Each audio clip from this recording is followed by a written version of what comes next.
Alertez surtout les plus anciens, alertez les plus aînés. Je suis même un petit peu vexé, vous avez vu ce qu'il dit quand il me parle. Il dit, vous, les anciens, vous, ceux qui aimaient la tradition... l'ancienne école qui me dit, mais je vais lui mettre un coup de boule. Bref, toujours est-il que méfiance surtout à alerter, hein, parce que ça peut piéger.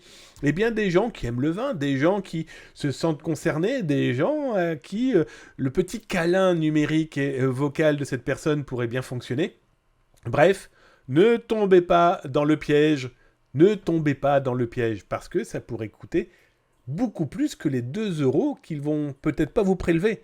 Mais alors dans quelques semaines, ils vont vous prélever très certainement plusieurs milliers d'euros, et là il sera trop tard.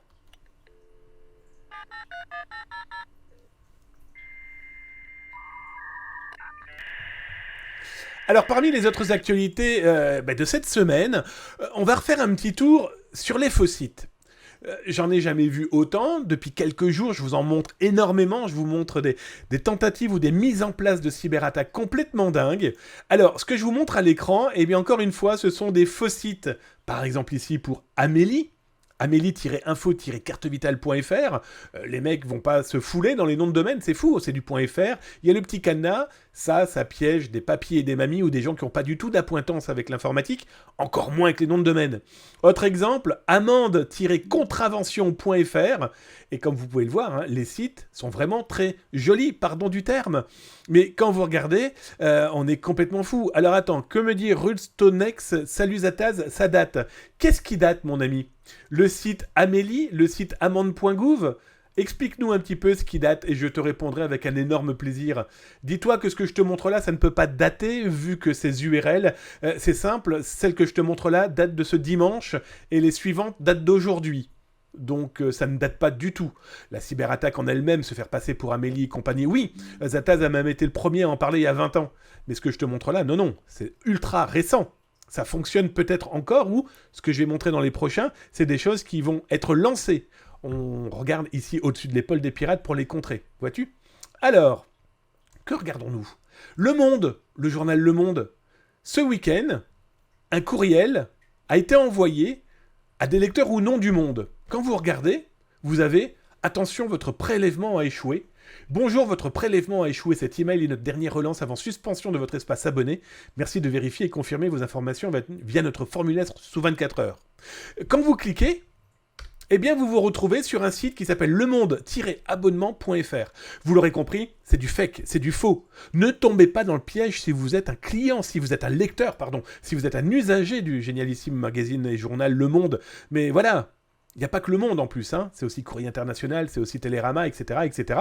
Donc vous rentrez vos coordonnées, parce que vous voyez bien lemonde-abonnement.fr, il y a bien le petit cadenas, il y a bien le logo, c'est propre, il n'y a pas de faute. Quand vous commencez à taper les informations, on vous dit « Oh là là !» On vous confirme, il y a bien eu un échec de renouvellement automatique. Donc, que se passe-t-il ? Vous cliquez sur « Reprendre son abonnement », ici. Et quand vous cliquez, on vous redemande toutes vos informations. Nom, prénom, adresse, numéro de téléphone, etc., etc. Ça veut dire que le pirate ne les a pas. Il n'aurait que potentiellement votre adresse mail. Il ne sait pas si vous êtes usager, lecteur du Monde. Hein.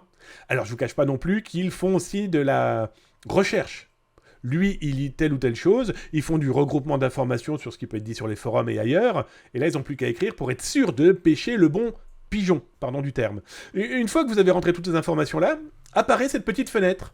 Veuillez sélectionner votre mode de paiement. Procéder au paiement par carte bancaire ou paiement par prélèvement bancaire. Donc vous vous dites, moi je suis abonné, il me prélève déjà par prélèvement bancaire, je n'ai pas envie d'arrêter mon abonnement, vite, je vais cliquer sur procéder au paiement, d'accord ? Sauf que quand vous cliquez sur procéder au paiement, une pop-up s'ouvre, une fenêtre s'ouvre, le service est temporairement indisponible. Bilan, leur social engineering impose quoi au lecteur qui ne veut pas perdre l'accès à sa lecture ? Eh bien, il va cliquer sur quoi ? Il va cliquer tout simplement sur procéder au paiement. Alors, pas de panique, le numéro de carte bancaire que vous avez devant les yeux est une fausse, ça n'existe pas, d'accord ? Donc là, ils incitent à mettre la carte bancaire de l'utilisateur, et si jamais il clique sur valider, vous l'aurez compris, le piège s'est refermé. Je finirai par des dernières adresses.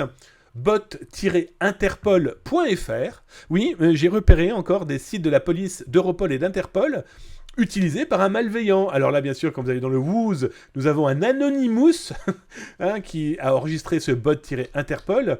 Il y en a plein d'autres. C'est complètement fou. On a aussi la CAF qui a été visée, et donc là par contre ça peut viser potentiellement des gens qui n'ont pas du tout d'appointance et avec l'informatique et avec les escroqueries possibles et imaginables. Je vous ai trouvé aussi, celui-ci est assez beau, magnifique, je dirais même plus, pardon du terme, europol-ministère-intérieur.fr. Soyons très clairs, leur but est très simple, c'est qu'ensuite ils vont créer des faux sites et ils vont se promener sur tous les espaces dédiés à quoi ? Eh bien, dédiés aux escroqueries sur Internet. Et ils vont repérer les gens qui se plaignent. Et ils vont leur écrire, soit en message privé, soit en récupérant leurs données parce que ces gens les ont fournies. Et ils vont se dire, ben voilà, bonjour, je m'appelle Monsieur X, et bonjour, vous avez été escroqué. Regardez, nous sommes Europol, ministère intérieur, nous sommes Interpol, nous sommes la police. Dites-nous ce qui s'est passé, on va retrouver votre escroc, on va retrouver votre pirate. Dites-vous que le lendemain, ils vont vous écrire en disant, on l'a retrouvé, on va vous rembourser. Ah oui, mais le remboursement, il y a quelques petits frais. Merci de nous envoyer 100 balles, 200 balles, 300 balles, par différents moyens, dont les cartes de prépaiement. Bien sûr, ne le faites jamais, jamais. Dites-vous que les autorités policières n'ont pas les habilitations à vous rendre l'argent. De toute façon, ils ne peuvent pas. D'accord ? C'est la justice qui décidera, c'est pas nos autorités policières. Bref, prudence.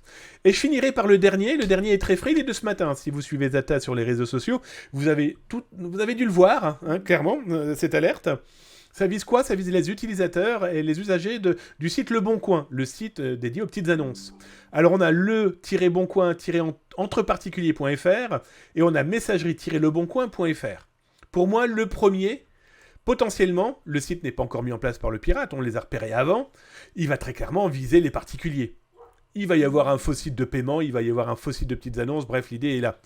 Le second, messagerie-leboncoin.fr, pourrait-il potentiellement viser aussi les employés aussi de l'entreprise, en plus des usagers et consommateurs ? Pourquoi pas ? Intéressant, il a été installé, chez un hoster, chez un registrar russe. Bref, du .fr, sur des sites là, pour le moment, le russe n'est pas sécurisé, il n'y a pas le petit cadenas, il n'y a pas le petit HTTPS. Le deuxième, lui, chez LWS, il est sécurisé, il pourrait potentiellement afficher incessamment sous peu des grosses malveillances. Bref, attention les amis au .fr, attention au .ca, au .be, au .lu, parce que les malveillants trouvent des moyens de pouvoir en louer et de monter des escroqueries, en plus en usurpant, en faisant du typo-squatting par exemple, ou tout simplement en faisant de l'usurpation de marque. Prudence, alerter, moi je vous le rappelle, alerter c'est clairement sauver les autres.